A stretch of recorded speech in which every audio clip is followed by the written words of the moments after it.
চৌধুরী বাড়ির একমাত্র ছোট ছেলে রুদ্র।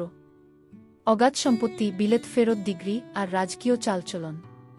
কিন্তু রুদ্রর মনের মানুষটা ছিল বড্ড আবেগপ্রবণ। সে বিশ্বাস করত মানুষ মানুষকে ভালোবাসে তার মন দেখে, টাকা দেখে নয়। কিন্তু তার বন্ধুরা তাকে নিয়ে হাসাহাসি করত। তারা বলতো, এই যুগে টাকা ছাড়া ভালোবাসা অন্ধ। রুদ্র, তোর এই জমিদারি জৌলুস সরিয়ে দাঁড়ালে তোকে কেউ এক পয়সার দাম দেবে না। বন্ধুদের সাথে বাজি ধরো রুদ্র। সে প্রমাণ করে দেখাবে যে তার বিত্তবৈভব নয়, বরং তার ব্যক্তিত্ব আর ভালোবাসাই আসল। শহরের এক প্রান্তে নদীর ধারের বস্তিতে থাকে মেয়েটি। নাম তার চৈত্রী। বাবা নেই, অসুস্থ মা আর ছোট ভাই বোনদের মুখে খাবার তুলে দিতে দিনরাত সেলাইয়ের কাজ করে সে। রুদ্র বেশ কিছুদিন ধরে দূর থেকে মেয়েটিকে দেখত। মেয়েটার জীবন সংগ্রাম আর সরলতা তাকে মুগ্ধ করেছিল। একদিন রুদ্র ঠিক করল, আজই সে তার ভালোবাসার কথা জানাবে। কিন্তু তার আগে সে তার রাজকীয় পোশাক খুলে ফেল। পরল একটা ছেঁড়া ময়লা পাঞ্জাবি, উস্কোখুস্কো চুল আর পায়ে ধুলোমাখা এক জোড়া চটি। হুবহু এক পথের ভিখারি বা ভবঘুরে। বিকেলের দিকে চৈত্রী যখন কলপার থেকে জল আনছিল, রুদ্র সাহস করে তার সামনে গিয়ে দাঁড়াল। রুদ্র নিচু গলায় বলল, শুনছ? আমি তোমাকে কিছু বলতে চাই। চৈত্রী কলসি কাকে নিয়ে বিরক্ত হয়ে বলল, কি চাই? বাড়িতে মার নেই, ভাতের ফ্যানটুকুও ফেলে দিয়েছি। অন্য বাড়িতে যাগ। রুদ্র হাসল না। সে শান্ত গলায় বলল, আমি ভিক্ষা চাইতে আসিনি চৈত্রী। আমি এসেছি তোমাকে আমার মনের কথা বলতে। গত কয়েকদিন ধরে তোমাকে দেখছি। তোমার এই লড়াই, তোমার এই সরলতা, সব আমার ভালো লেগেছে। আমার কাছে দেওয়ার মতো হয়তো টাকা পয়সা নেই, কিন্তু একটা স্বচ্ছ মন আছে। আমি তোমাকে ভালোবাসতে চাই, তোমাকে ভালো রাখতে চাই। তুমি কি আমার হবে? চৈত্রী প্রথমে আকাশ থেকে পড়ল। তারপর তার ফর্সা মুখটা রাগে লাল হয়ে উঠল। জীবনের দারিদ্র্য আর অভাব তাকে শিখিয়েছিল যে পেটে ভাত না থাকলে ভালোবাসা বিলাসিতা। আর সেখানে এক পথের ভিখারি এসে তাকে ভালোবাসার স্বপ্ন দেখাচ্ছে।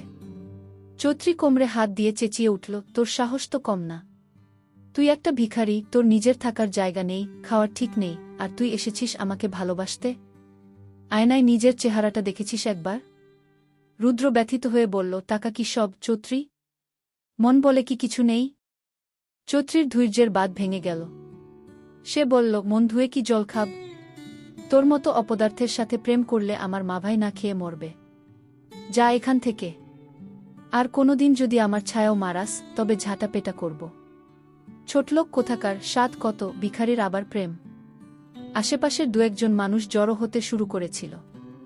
অপমানে আর লজ্জায় রুদ্রর কান গরম হয়ে উঠল।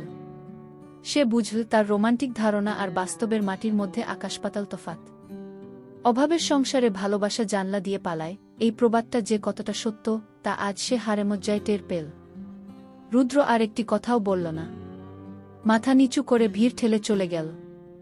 কিছুদূর গিয়ে এক নির্জন রাস্তায় দাঁড়িয়ে থাকা তার দামি মার্সিডিজ গাড়িটার কাছে পৌঁছাল সে।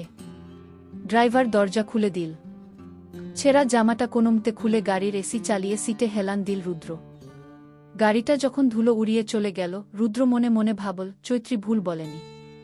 আমি হয়তো ভিখারি সেজেছিলাম, কিন্তু ও তো সত্যিই গরিব। ওর কাছে ভালোবাসা মানে আগে দুমুঠো ভাত। আমার এই পরীক্ষাটা হয়তো জিতেছি, কিন্তু বাস্তবতাটা বড় করুণভাবে হেরে গেল। মাঝে কেটে গেছে 3টি বছর। সময় অনেক কিছুই বদলে দেয়। চৈত্রীর মা এখন সম্পূর্ণ সুস্থ। রুদ্রর দেওয়া টাকায় অপারেশন সফল হয়েছিল। কিন্তু সেই টাকার ভার চৈত্রীর বুকে পাথরের মতো চেপেছিল। সেদিনের সেই অপমান আর রুদ্রর করুণা, দুটোই তাকে প্রতি রাতে ঘুমাতে দিত না। চৈত্রী প্রতিজ্ঞা করেছিল, এই ঋণ সে শোধ করবেই। সেলাইয়ের কাজের পাশাপাশি সে ছোট একটা বুটিক শপ খুলেছিল। দিনরাত এক করে পরিশ্রম করেছে। রোদে পুড়েছে, বৃষ্টিতে ভিজেছে, কিন্তু হার মানেনি। তার লক্ষ্য ছিল একটাই, নিজের আত্মসম্মান ফিরিয়ে আনা। এক বর্ষণমুখর বিকেলে চৌধুরী ভিলার গেটে আবার এসে দাঁড়াল চৈত্রী। তবে আজ তার পরনে মলিন শাড়ি নেই, চোখে মুখে সেই ভীরুতাও নেই। আছে আত্মবিশ্বাসের দীপ্তি। রুদ্র তখন লাইব্রেরি রুমে বসে ব্যবসার ফাইল দেখছিল। কাজের লোক এসে খবর দিল, সেই মেয়েটি আবার এসেছে। রুদ্রর বুকের ভেতরটা ধক করে উঠল। 3 বছর ধরে সেও মেয়েটিকে ভুলতে পারেনি।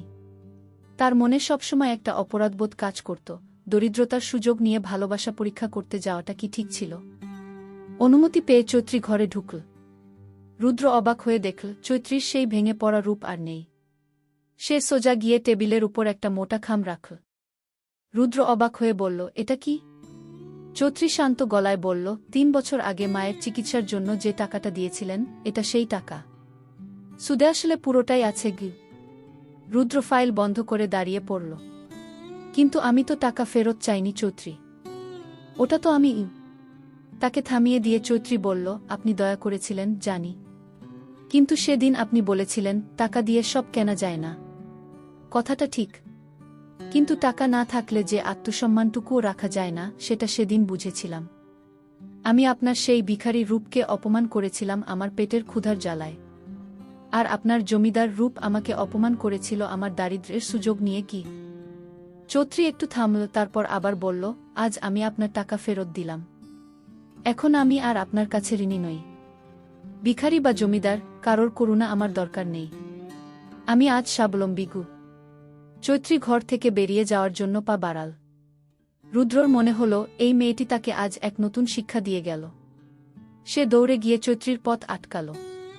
রুদ্রর কণ্ঠে আজ আর সেই জমিদারি অহংকার নেই। সে নরম গলায় বলল, চৈত্রী দাঁড়াও। সেদিন আমি ভুল ছিলাম। আমি ভেবেছিলাম ভালোবাসা পরীক্ষা করা যায়। কিন্তু আমি বুঝিনি যার পেটে ভাত নেই তার কাছে প্রেম বিলাসিতা। আমার সেই ছেলেমানুষী জেদ আমাদের দুজনকেই কষ্ট দিয়েছে গি। চৈত্রী মুখ তুলে রুদ্রর চোখের দিকে তাকাল। সেই চোখে এখন অনুশোচনা। রুদ্র বলল, তুমি আজ টাকা ফেরত দিয়ে প্রমাণ করলে যে তুমি আমার থেকেও অনেক বেশি ধনী। কারণ তোমার মনের জোর আমার টাকার চেয়েও অনেক বড়। সেদিন ভিখারি সেজে তোমাকে প্রপোজ করেছিলাম, তুমি ফিরিয়ে দিয়েছিলে। আজ আমি রুদ্র চৌধুরী, কোনো ছন্দবেশ নেই, কোনো অহংকার নেই। আজ একজন সাধারণ মানুষ হিসেবে বলছি, আমরা কি সব ভুলে নতুন করে বন্ধু হতে পারি? একদম সমান সমান জায়গা থেকে। বাইরে তখন অঝোরে বৃষ্টি নামছে। চৈত্রীর চোখের কোণে জমে থাকা অভিমানের বরফটা যেন গলতে শুরু করল। সে বুঝল মানুষটা তার ভুল বুঝতে পেরেছে। চৈত্রী মুচকি হেসে বলল, বন্ধুত্ব করতে চাইলে কিন্তু কোনো শর্ত বা দয়া চলবে না গি। রুদ্র হেসে হাত বাড়িয়ে দিল, শর্ত একটাই, দুজনে মিলে ভিজতে হবে। রাজি? চৈত্রী রুদ্রর বাড়ানো হাতে হাত রাখল। জানলা দিয়ে আসা বৃষ্টির ঝাপটায় ধুয়ে গেল পুরনো সব ভুল বোঝাবুঝি।